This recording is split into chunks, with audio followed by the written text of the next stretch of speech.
In the county of Suffolk, where the land meets the sea, lies the story of a lost railway.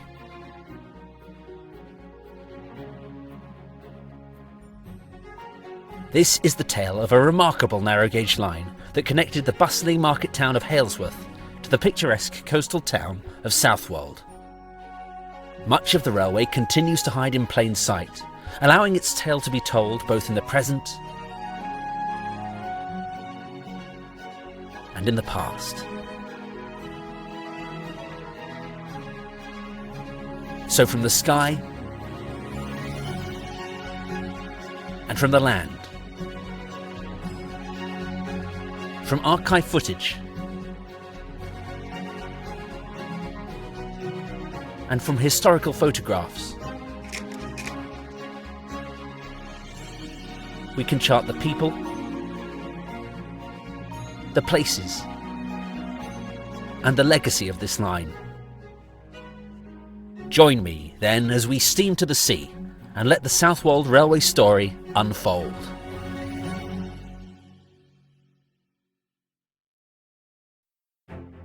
Opened in 1879, the Southwold Railway was a 3-foot gauge line stretching 8 miles through the Blythe Valley, carrying passengers and goods through the Suffolk countryside to the coast and back again. But it wasn't just a means of transport. It was, for some, a vital part of the social and economic fabric of the area, providing a critical connection to the outside world. Closed after only 50 years in 1929 and scrapped in 1941, let us see what remains and what there is to rediscover of this lost line. And to do so, we begin inland at Halesworth. Under leaden skies, we find Halesworth Station, opened in 1859, on the East Suffolk Line. It is, today, like so many stations, unstaffed. But inside, one can find the Halesworth Museum, replete with railway curios and allusions to the station's most noteworthy feature: its movable platforms, which acted both as road barriers and additional platform space. Obsolete for many years now, they remain in place as a fine testament to the ingenuity and practicality of railway engineers. For us, however, Halesworth was the gateway to the Southwold Railway. Passengers would alight and cross a footbridge to the platforms for all stations to Southwold as a mixed traffic train from the coast pulls in. The move from standard to narrow gauge by passengers was easy, much less so the movement of freight from one to the other. This all had to be laboriously managed by hand. This occurred in the transshipment shed pictured here.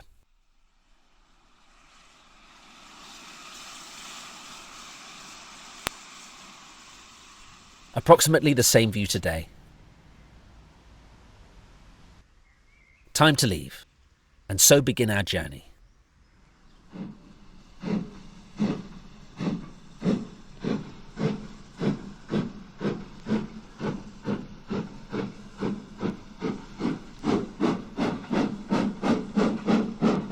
Passing through sidings, trains would approach bridge number 1 seen here. Today, only the rails of the East Suffolk Line pass over this road. But the remains of bridge number 1's southern abutment, partly concealed by ivy, are marked out by the grey colour of its bricks. After shadowing the main line for a brief time, our railway would turn south-east.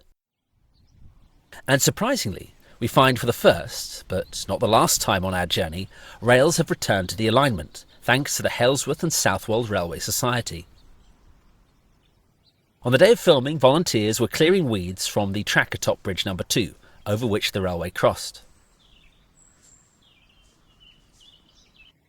I hope you're enjoying this film so far. Do please like, share, subscribe and click your notification bell. And don't forget to leave a comment. Should this line have closed? Will it ever reopen? Let me know your thoughts below.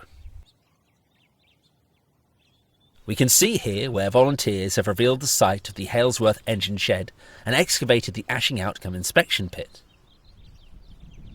They have also restored the presence of the well, with a frame and chain pump to draw up water for the engines and other sundry purposes. A spur of line existed here which ran to a quarry from which the ballast for the line was extracted. Our journey continues, and the railway passes from right to left as we leave Halesworth behind.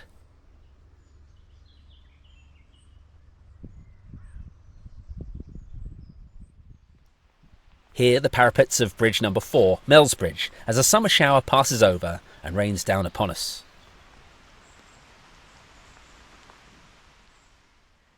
Beneath, nature has vigorously reclaimed the trackbed.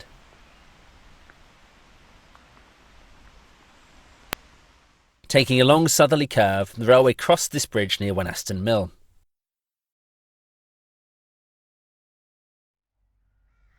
The tree line denotes the railway's course now, as trains bound for Southwold reach the first point of calling. 2 miles and 75 chains from Halesworth by rail, we reach Wenhaston. This pastoral depiction of the station beyond the ford offers an attractive impression of the place.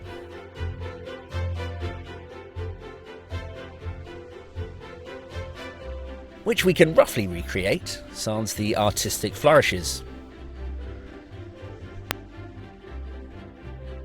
Perhaps this photo better serves our purposes, and we can see the in-keeping Tudor style of the timber-framed, brick-filled walls of the station building, which housed a booking office, station master's office, ladies' waiting room and WC. A lean-to with a lamp room and a WC for gentlemen was also provided, with the whole structure located on a 240-foot long timber-edged ballast platform. With our archive footage slowed down, we look towards Southwold and observe the goods shed and traces of the sidings and passing loop. From the level crossing, we too look towards Southwold, where today we find instead an electricity substation on the trackbed. Despite the idyllic charms of the station, it was here that a fatal accident occurred on Christmas Eve 1926. The victim, station master Harry Girling, who, directing a shunting movement, was believed to have caught his foot on a rail and been struck by a slow-moving train. His death was not instantaneous, but the trauma was such that he passed away soon afterwards in a hospital in Halesworth. A verdict of accidental death was recorded.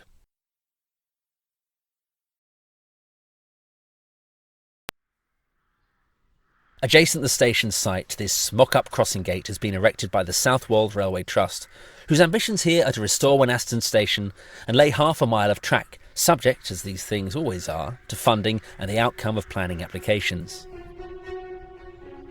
Indeed, a little over half a mile later, we pick up the railway's route once more.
We return to terra firma, and in so doing, we once again find part of our railway restored.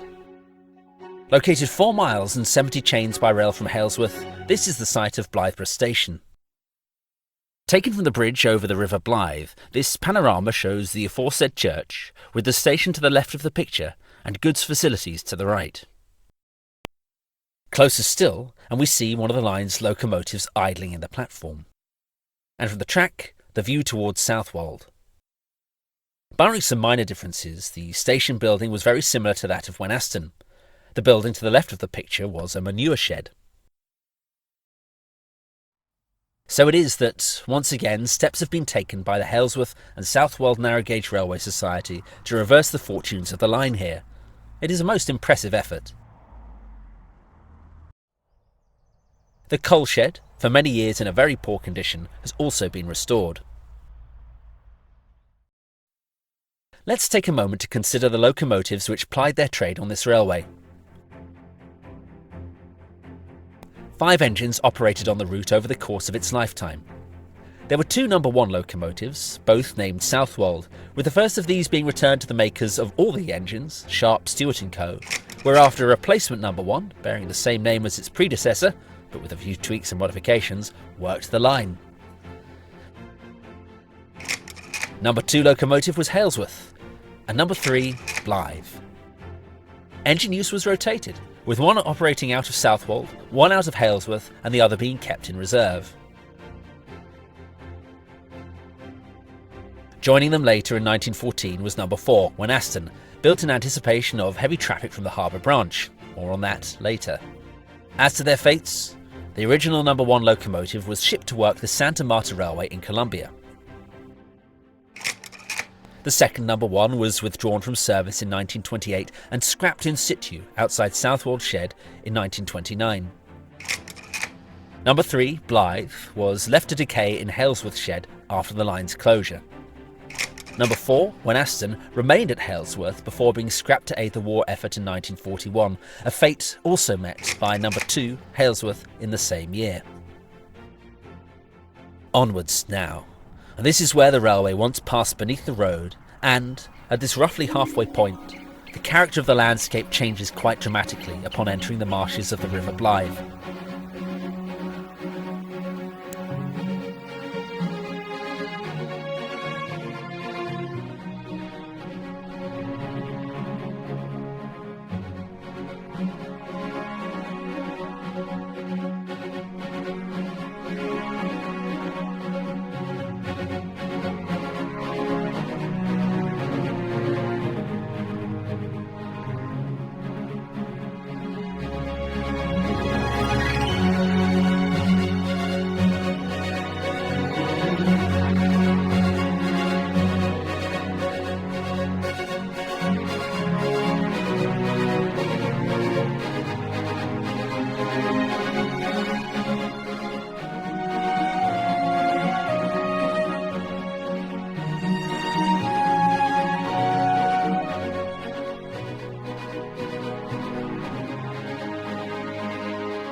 It is here that we find what remains of Bridge No. 12, built to accommodate the movement of livestock beneath the railway's metals.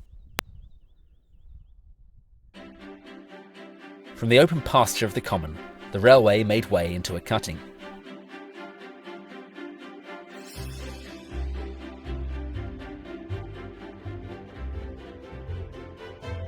Thus, 7 miles and 45 chains from Halesworth, we arrive at a latecomer to the line, Walberswick, which opened on the 1st of July 1882 to capitalise upon the popularity of the common with walkers. A timber edge once again abutted a gravel platform, upon which stood the single station building seen here in its original form looking towards Southwold. But this was enlarged in 1902, now facing back towards Halesworth. And today, from the same position, there's nothing to identify the station's presence. But from another position, one can still find this concrete base where the station building was located. The bench bears a plaque commemorating both the station and the railway it served. Set at a distance from the village from which it took its name, along a pitted track, Walberswick Station was only ever going to live a quiet life. Quiet, that is, save for the fatal accident on the 14th of November 1883, where the clerk in charge of the station, Edward Court, attempted to board a southward-bound train when it was still in motion. He lost his footing and was caught under the wheels, resulting in fatal injuries. At the age of only 17, he was buried here, in the churchyard of St Edmunds, Southwold, 4 days after the accident that claimed his life. With Walberswick behind us now, we proceed onwards beneath the wide open Suffolk skies and across Squires Hill marshes, towards the swing bridge which saw the railway cross the River Blythe for the final time. The original bridge was rebuilt in 1907, it is here pictured, because it was anticipated that the railway might replace its narrow gauge with standard gauge, an eventuality that never occurred. To operate the bridge, one member of the railway staff was obliged to tow it, open or shut as appropriate, from a rowing boat. Today's bridge is another iteration of this crossing, but the piers it sits on were those belonging to the railway.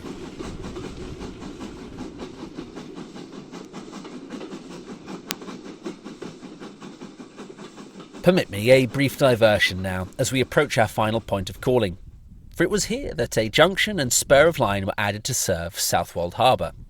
Officially opening in 1915, the spur left the main line, heading a short distance south. And after all this time, one can still trace the slightly raised embankment that carried the railway. With the main line in the distance, we see that same embankment head towards us, whereupon it crossed York Road and continued down much of the length of the harbour.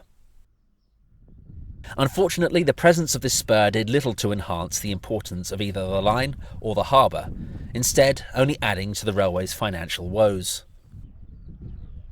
Lengths of rail, it is said, can still be found among the mud and silt. I looked, but to no avail. Then, when I was not looking, I chanced upon this rail serving the Blackshaw Quay spur. We returned to the main line and towards the railway's final cutting. Here, with our archive footage slowed down, one can see this elegant-looking footbridge that was constructed by the railway in 1903, but funded by Southwold Golf Club to connect the two halves of their extended golf course, which occupies Southwold Common. Course and cutting remain, but the footbridge does not, save for this abutment on one side, and these steps on the other. The end is in sight, as our train's journey draws to a close.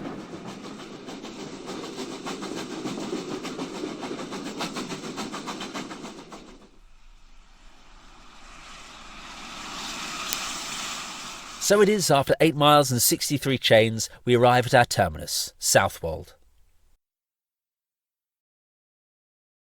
By far the most extensive premises on the railway, alongside the booking office, there was to be found hereabouts a coal yard, corn store, locomotive shed, wagon repair shop, goods shed, carriage shed, and other sundry features besides.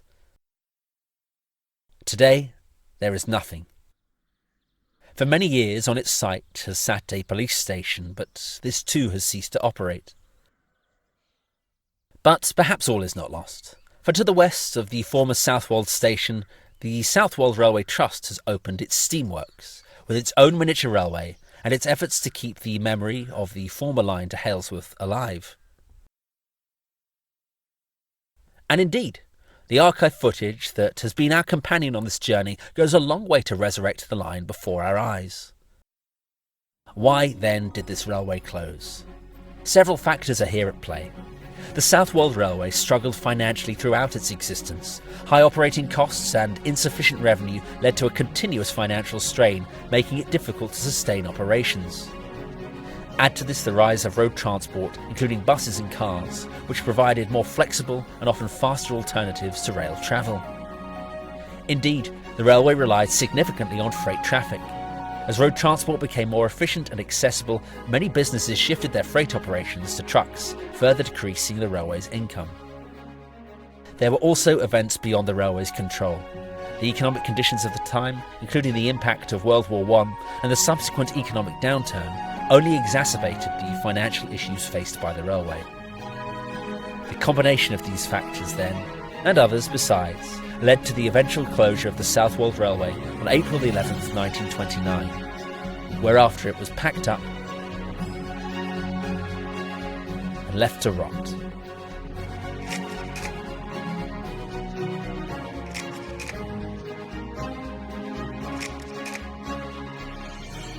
What a fine heritage railway it would have made today. As this railway drifts beyond living memory, it is evident that there remains still much to rediscover. And so long as this is the case, then the Southwold Railway story is far from over.